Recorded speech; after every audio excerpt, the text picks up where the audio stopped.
네, 안녕하세요. 언더다이어트입니다. 자, 오늘의 주제는 뱃살 빼기입니다. 관심 있는 분들 많으시죠? 뱃살 빼기. 자, 체중이 많이 나가시는 분들은 물론이고, 겉으로 볼 때 날씬해 보이시는 분들도 뱃살 때문에 고민하시는 분들 굉장히 많습니다. 자, 뱃살을 빼려면 어떻게 해야 될까요? 자, 반대로 생각해 볼 수도 있습니다. 내가 왜 뱃살이 나올까요? 저는 이렇게 질문 드리는 거 좋아하거든요. 네, 만약에, 저 뱃살 빼고 싶어요. 어떻게 해야 돼요? 그럼 뱃살 빼려면 어떻게 해야 될까요? 뱃살이 왜 나왔을까요? 보통 많이 먹어서 나오지 않았을까요? 자주 먹어서, 안 움직여서, 기타 등등 얘기 많이 나옵니다. 다 맞아요. 다 맞아. 그러면 그걸 반대로 하면 되겠죠. 자, 내가 만약에 많이 먹었어. 자리에서 먹을 때, 배불러. 배 나왔어. 자, 물론 들어갑니다. 많이 먹으면 당연히 배가 나와요. 근데 다시 시간이 지나면 소화가 되면서 배가 들어가죠. 근데 그게 반복이 되면 어떻게 될까요? 위가 늘어난다는 표현도 있죠. 실제로 위가 늘어나는 건 아니지만, 네, 위가 늘어나는 것처럼 점점점 배도 나오게 됩니다. 자, 그 느낌도 줄여주시는 게 좋으세요. 당연히 양 조절 필요합니다. 네, 그리고 자주 먹는 습관도 한번 잘 생각해 보시는 게 좋으세요. 나는 많이 안 먹는데 왜 자꾸 배가 나올까요? 계속 먹거든요. 살 빼는 방법 중에 많은 분들이, 나 적게 먹고 좀 움직이면 살 빠질 거야 하시는 분들이 있는데 절대 그렇지 않습니다. 뭔가 자주 드신다는 거에 대해서도 조심하셔야 되세요. 특히 안 좋은 음식들을 하면 정제된 탄수화물이라던가 가공식품, 튀긴 음식들 많이 있죠. 저희가 흔히 맛있게 먹을 수 있는 그런 것들, 건강한 음식들로 대체를 하시는 것도 좋습니다. 근데 이게 너무 힘들다. 나는 그렇게 음식 종류까지 바꾸는 게 너무 힘들다. 그러면 일단 양 조절만이라도 해보세요. 양 조절해 보시고 텀을 가지시는 것도 좋으세요. 공복 시간을 늘려준다는 말씀이신 거죠. 자, 우리가 수시로 자주 먹습니다. 수시로. 정해진 끼니 외에 또 중간에 간식 먹고 다른 거 음료 마시고 자기 전에도 막 먹고 막 그러시는 분들 굉장히 많으세요. 자, 자기 전에 먹는 거 있죠. 그거 뱃살 빼는데 굉장히 방해됩니다. 어느 정도의 포만감을 느껴야지 나는 잠이 잘 온다 하시는 분들 많으신데, 자, 그러신 분들 절대로 뱃살 못 뺍니다. 잘 때 내가 조금 더 허전함을 느끼면서 자면은, 내가 뱃살이 빠지고 있구나. 그런 느낌을 가져주시는 게 좋으세요. 이 생각하기 나름입니다. 나는 배고프면 잠을 못 자. 계속 그렇게 생각을 하니까 점점 잠이 안 오는 건데, 좀 허전하네. 아싸. 자, 오늘 자고 나면은 살 좀 빠지겠는데, 물론 아침에 줄고 먹으면 다시 올라가죠. 체중은 아침, 저녁에 차이가 나요. 왔다 갔다 합니다. 근데 그런 시간이 반복이 되잖아요? 빠집니다. 한번 믿어보세요. 네. 자, 저는 지금 뱃살 빼는 방법에 대해서 말씀을 드리고 있습니다. 네, 양 줄이는 방법, 그리고 간격, 너무 자주 먹지 않는 거, 그리고 자기 전에 좀 허전함을 느껴주는 거, 그리고 운동에 대해서 말씀드리면은, 복근 운동 말씀하시는 분들이 있으세요. 복근 운동은 직접적으로 뱃살 빼는 운동은 아닙니다. 하지만 도움은 됩니다.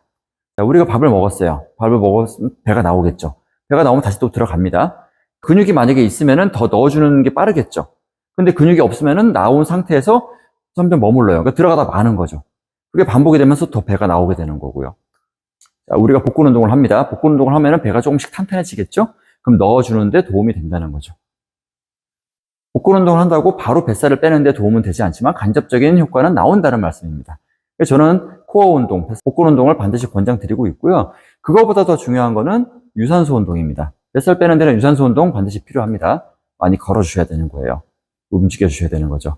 자, 그럼 걷기만으로 될까요? 좀 더 강도를 올려주시면 좋습니다. 자, 이제 운동 강도에는 저강도, 중강도, 고강도가 있는데, 물론 심박수를 가지고 측정하는 방법도 있지만, 좀 더 쉽게 자각 인지도를 통해서 측정하는 방법을 말씀드리면, 저강도는 이제 운동을 하면서 옆에 사람과 대화하는 게 전혀 문제가 없는 거예요. 통화를 하거나, 대화를 할 때, 평소와 비슷하게 얘기가 가능한 거죠. 저강도 운동입니다. 중강도는 대화는 가능하지만 조금 힘들어.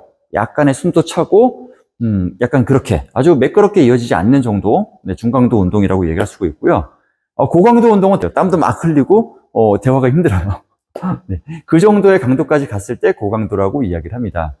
실제로 다이어트에 도움이 되는 거는 약간 저중강도의 운동으로 오래 했을 때 더 효과가 좋다는 결과가 있습니다. 자, 그렇다면 고강도 운동은 효과가 없느냐? 꼭 그렇진 않습니다.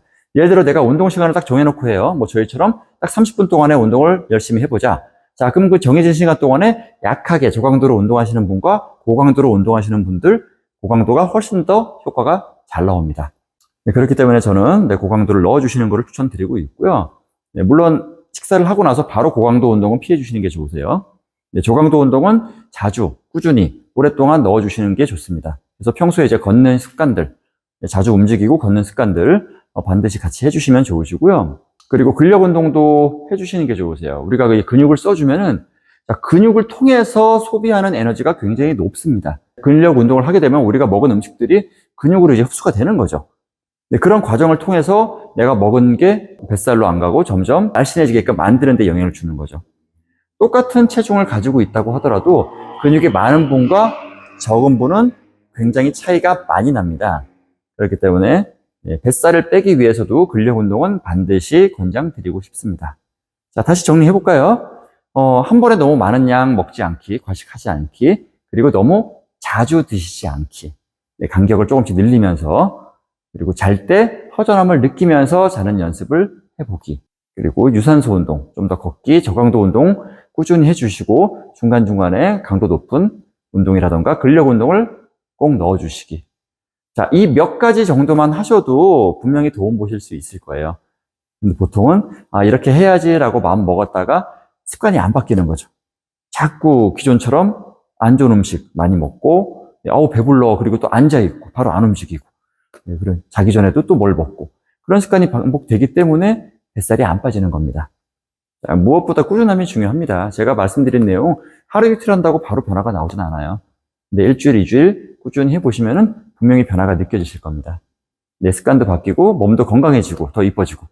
자, 항상 여러분들의 건강한 다이어트를 응원합니다. 궁금하신 점 있으시면은 댓글로 문의 주시고요. 다음에 또 다른 영상으로 다시 찾아뵙겠습니다. 감사합니다.